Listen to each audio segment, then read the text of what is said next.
Welcome to the Christian Science Monitor for Friday, October the 16th, 2020. My name is Pam, and let's begin. Lindsey Graham on the ropes? Meet Jamie Harrison, Who Put Him There, by Krista Case Bryant, Boston and Orangeburg, South Carolina. Excuse me if I pinch myself a little bit, said rookie Democrat candidate Jamie Harrison, pausing in his first debate with South Carolina Senator Lindsey Graham earlier this month. I'm the son of a teen mom. I was raised by grandparents with a fourth grade and an eighth grade education. I went to Yale, the first in my family to attend college, and now I'm a candidate for the United States Senate. Mr. Harrison isn't the only one pinching himself. The 44-year-old African American has pulled even in some polls with Senator Graham, a GOP titan who has won his last 5 re-elections by double digits. Mr. Harrison is now in striking distance of what could be the Democrats' biggest Senate upset in years. And he has not only outraised his opponent, but set a record for the biggest quarterly haul of any Senate candidate in history, pulling in $57 million from July to September. Much of that came from out of state in a race that had taken on national implications as Republicans cling to a narrow 3-seat majority in the Senate. Like other Democrats who have sought to crack the GOP's dominance in the South, Mr. Harrison pitches bringing hope to black and white voters alike, promising to tackle challenges that cut across partisan lines. He has the added credibility of roots in a South Carolina town of 13,000, where he experienced such challenges firsthand, yet developed the vision to see potential where others might see only economic blight and persistent racial inequality. We are speaking to those values, that shared experience, and letting folks know that we see them, hear them, and feel the pain and hardship that they have, Mr. Harrison told the Monitor. What I want to do in the Senate is make sure that I can help build and revitalize those communities. But Senator Graham argues that the money pouring into Mr. Harrison's coffers has more to do with national calculations than a compelling biography. After all, the Republican senator is also an American success story, the son of pool hall owners, the first in his family to go to college, and now the powerful head of the Senate Judiciary Committee, which could usher in a solid conservative majority on the Supreme Court. This is not about Mr. Harrison. This is about liberals hating my guts because I stood up for Judge Brett Kavanaugh when they tried to destroy his life. This is about me helping Donald Trump, said Senator Graham in his first debate, portraying himself as a bulwark against a progressive takeover of American institutions. This election is about taking me out because I stand in their way. The nonpartisan Cook Political Report changed its rating of the race to toss-up on October 7th. Part of that may be due to inroads Mr. Harrison has made with independent voters, among whom he holds a 15-point advantage, according to a September 30th Quinnipiac poll. A Morning Consult poll released today, though, has Senator Graham already ahead by 6 percentage points. Mr. Harrison's prodigious national fundraising is the secret sauce that's allowing him to break through where other Democrats have not, says Republican strategist Matt Moore, who forged a cross-partisan friendship with Mr. Harrison when they served as state chairs of their respective parties from 2013 to 2017. Regardless of whether he wins or loses, Mr. Harrison's call to build a new South that is bold, diverse, and inclusive embodies in his life and now his campaign, offers a way forward not only for his state, but also a country riven by the worst racial tension in decades. Hurdling obstacles, getting to prominence. At first glance, Orangeburg may seem like the unlikeliest place to produce Lindsey Graham's first real Democratic challenge since he was elected to Congress a quarter-century ago. Once home to cotton plantations, it experienced one of the bloodiest incidences in the civil rights era, the 1968 Orangeburg Massacre, when state police opened fire on black college students challenging a bowling alley whites-only policy, killing 3 and injuring 27 others.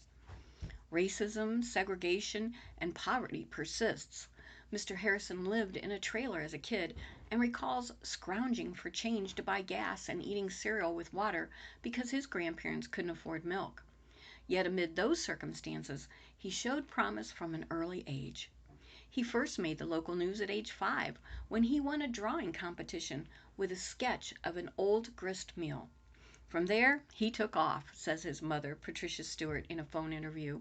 He was just different. He would play, but wouldn't play too much before he had to go back inside and read his books. He loved comic books like Superman and also deciphered his grandparents' bills for them. Mr. Harrison's voracious reading helped him earn a Yale scholarship. There, he quickly developed a diverse set of friends, including freshman roommate David Drews, a white Long Islander, whom he ended up living with all 4 years. Though Mr. Harrison initially struggled academically, getting a C+ his first semester in one course, he persevered. He was elected president of his residential college and chair of the Yale Black Political Forum.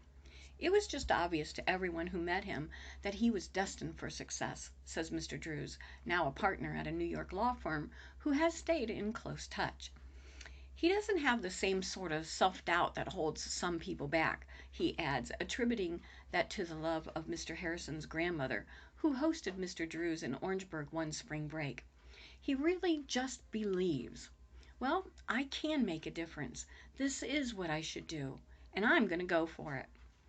Mr. Harrison's success in the face of significant obstacles, earning a law degree from Georgetown and rising to prominence as a young congressional staffer, earned him respect across the aisle.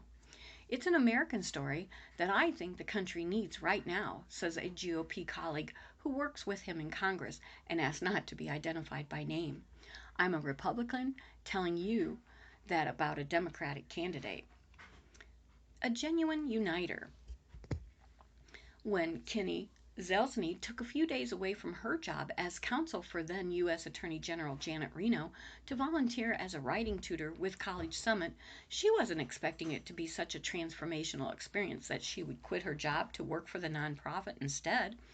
But Jamie Harrison, who was overseeing the 4-day workshop to help low-income students apply to college, created an extraordinary community among that diverse cross-section of America, she said.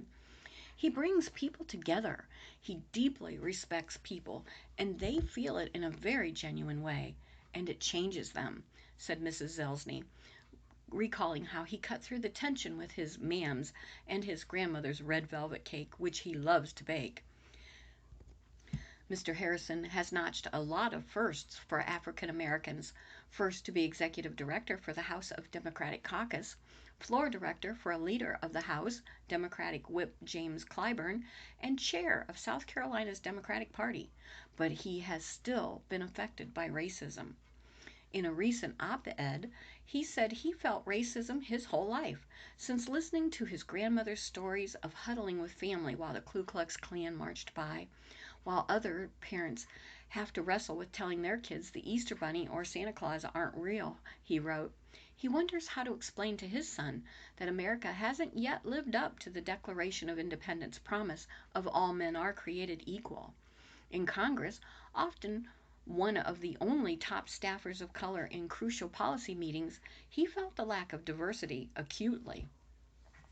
With such personal experience and his deep belief in American institutions, Mr. Harris could help the country navigate its most significant racial reckoning in decades, says those who know him well. He creates an atmosphere in which people are less cognizant of barriers that might otherwise divide them, says Shanna Payne, a close friend who has known Mr. Harrison since college. She calls his approach and character a balm that the country needs. We're at a time in America where I feel like the curtains have been pulled back on a lot of who we are as a country, says Derek Canty, a former colleague and co-founder of College Summit, now Peer Forward. And we're going to need leaders like Jamie to usher us through these times, to healthy times, to being one country, one state. Republicans may disagree. They criticize Mr. Harrison's judgment in hiring 2 black staffers who had tweeted offensive sentiments in the past.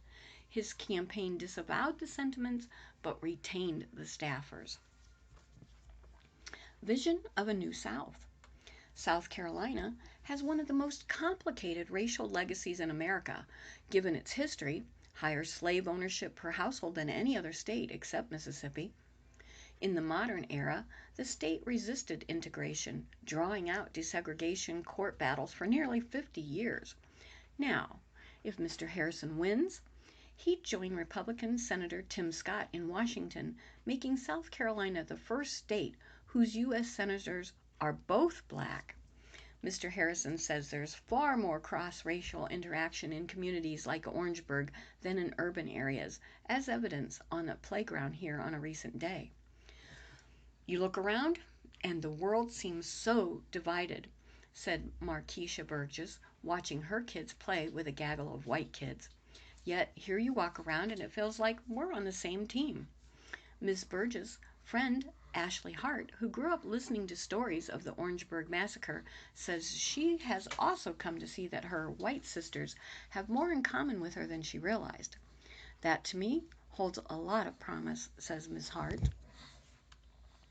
I think Mr. Harrison sees Orangeburg as some sort of future, where he wants to not just help African Americans, but poorer white people too, says Professor Stanley Harold of South Carolina State University, a longtime Orangeburg resident whose wife taught Mr. Harrison in high school. This is what Jamie is talking about when he talks about a new South, where voting rights are expanded and there is economic progress that benefits more people. A message informed by experience. Mr. Harrison, who in his last job as Associate Chair of the Democratic National Committee was tasked with developing a strategy for winning the South and rural areas, has proposed a Rural Hope agenda that addresses issues like hospital closures and lack of broadband internet.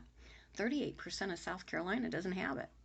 It proposes giving small businesses access to university expertise and offers help for the state's largely white farmers. But Mr. Harrison's journey towards a hoped-for victory, predicted in part on mobilizing the state's 400,000 unregistered people of color, is arduous. J.C. Duncan, a black 50-something resident, says he has never voted. I take what God gives me. A white Orangeburg resident working on his yard, who did not give his name, says Mr. Harrison's lobbying background is a deal breaker. Lindsey Graham has his issues too, but I have only 2 words to say about Harrison. Podesta Group. Nuh-uh. No way. The Graham campaign has attacked Mr. Harrison's connection with the now defunct firm, claiming he made millions of dollars lobbying for clients that foreclosed on hurricane victims, were fined for Medicaid fraud, and were suspended by the government for misleading their customers.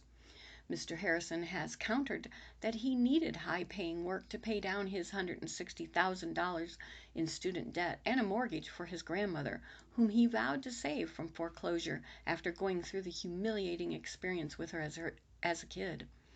He also argued that his lobbying had a positive effect, including benefits to the Port of Charleston and the University of South Carolina. The way Mr. Harrison brings any political issue back to helping South Carolinians give him traction beyond the Democratic base, including within the National Guard unit run by Lieutenant Colonel Clay Middleton, a close friend. Some soldiers I know their political persuasion, but some of them are saying, "Hey, I want to ask you a question, sir, about this Senate race.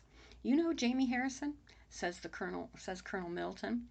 That interest from them is unbelievable, and that's because of his message.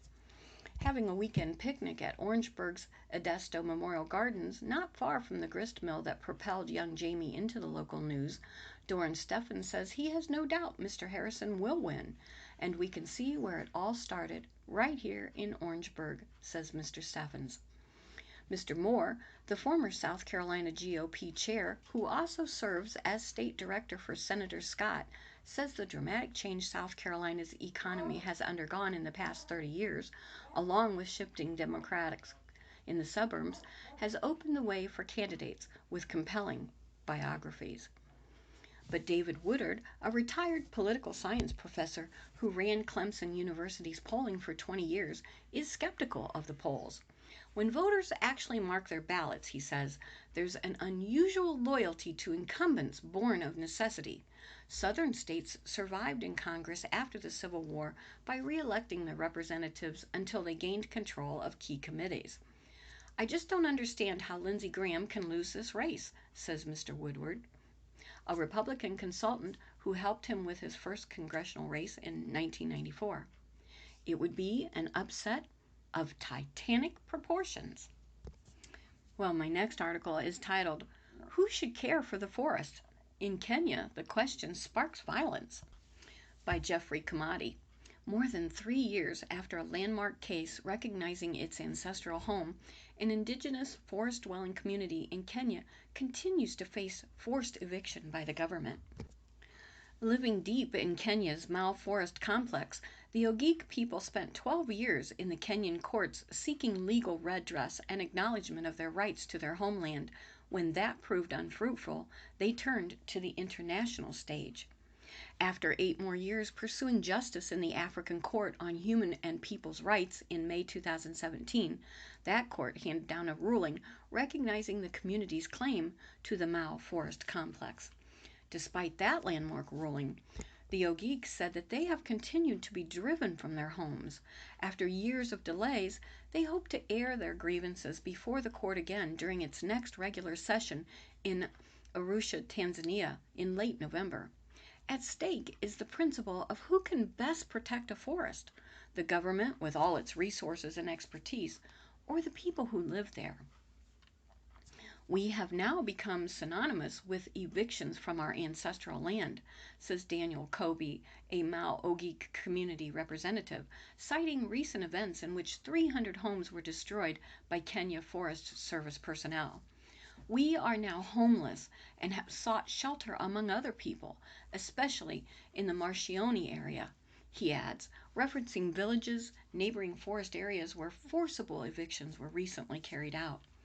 From the Kenyan government's perspective, the evictions are aimed at protecting a vital water source that has become degraded through human habitation.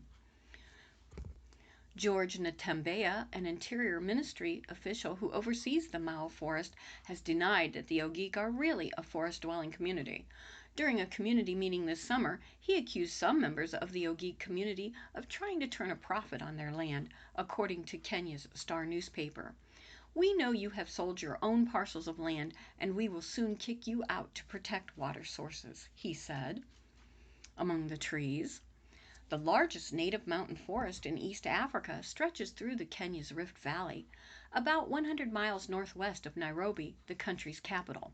Covering an area of more than 1,500 square miles, the Mau Forest Complex is also Kenya's largest drainage basin and contains the largest of the country's 5 water towers. The Ogiek community says that the forest has been its home for more than 1,000 years and provided its people with wild game, fruit, and medicinal herbs. The Ogiek are also known to practice beekeeping, as honey is a big component of their diet. But this way of life has severely been eroded, especially with the banning of hunting by the Kenyan government in the late 1970s and early 1980s.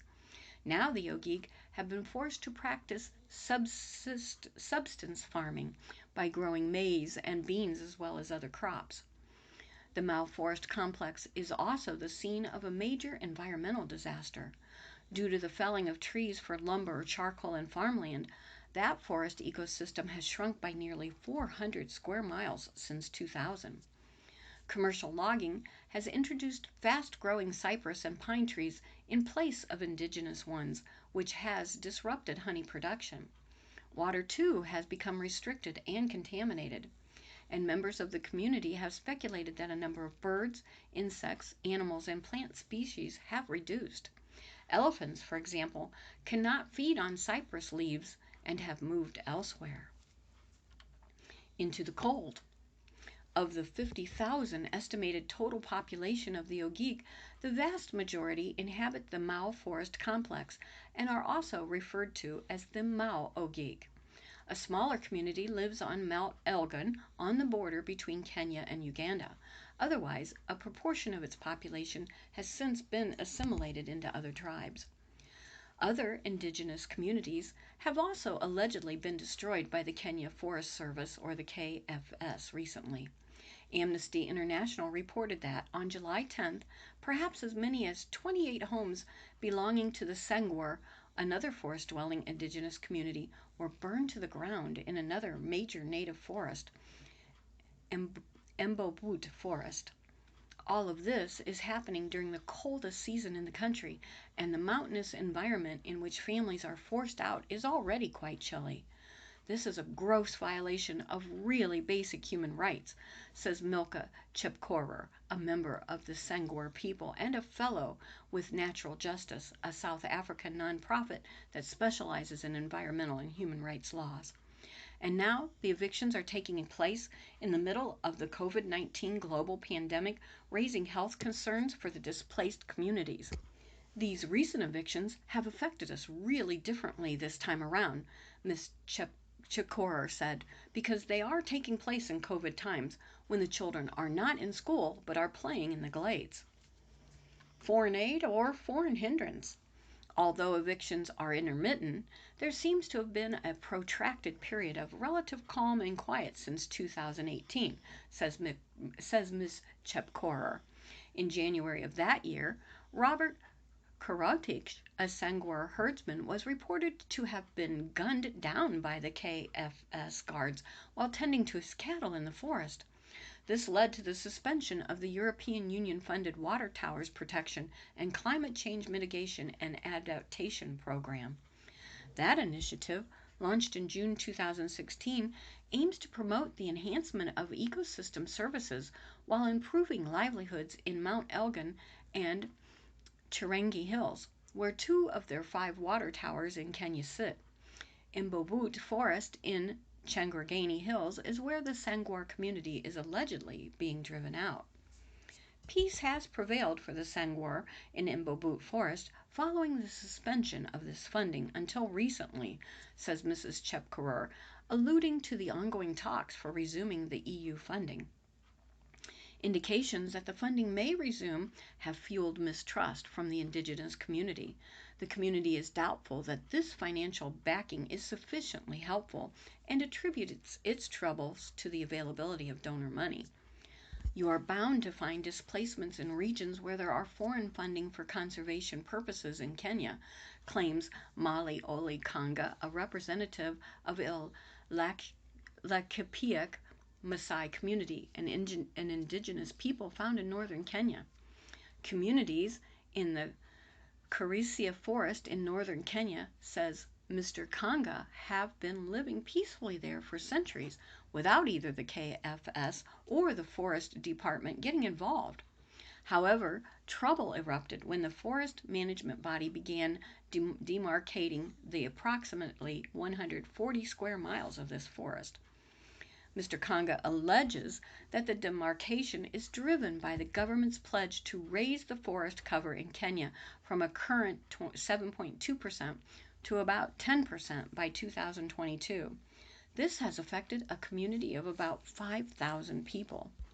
Instead of engaging with the community, the government has elected a top-down approach, says Mariama Farah, a Natural Justice. One major hurdle for the Ogiek is the lack of title deeds for the land. Community spokespeople have long complained that a proliferation of fake deeds has resulted in their land being divided. Last year, the Ogiek called on the Kenyan government to grant a communal deed for land in the Mau Forest. A better way? But around the world, she says, there are many examples of amicable, environment-friendly resolutions that empower indigenous communities to become owner-conservators of the land they inhabit. For example, community-owned forests have been shown to help in expanding natural forest protection in African countries such as Namibia, Gambia, and Tanzania. The same approach is now being employed in Liberia and the Congo. Globally, we are moving towards the recognition that community co-management and conservation is the way to go when it comes to conserving forests for future generation, Ms. Farah adds. A growing body of evidence now shows that honoring land rights of rural people in forests is the foundation for conserving forests sustainably, and such community-centered approaches go a long way towards promoting global conservation. If progress is to be made, says Mr. Kanga, there needs to be a decoupling of funding from conservation issues. The community is open to negotiations, but has not been given that opportunity. Well, my favorite listeners, that concludes the Christian Science Monitor for Friday, October 16th. This is Pam, thanking you for allowing me into your homes. And until we meet again here, I would ask that you please stay in, stay safe, be blessed, do what you can do to make it a great day.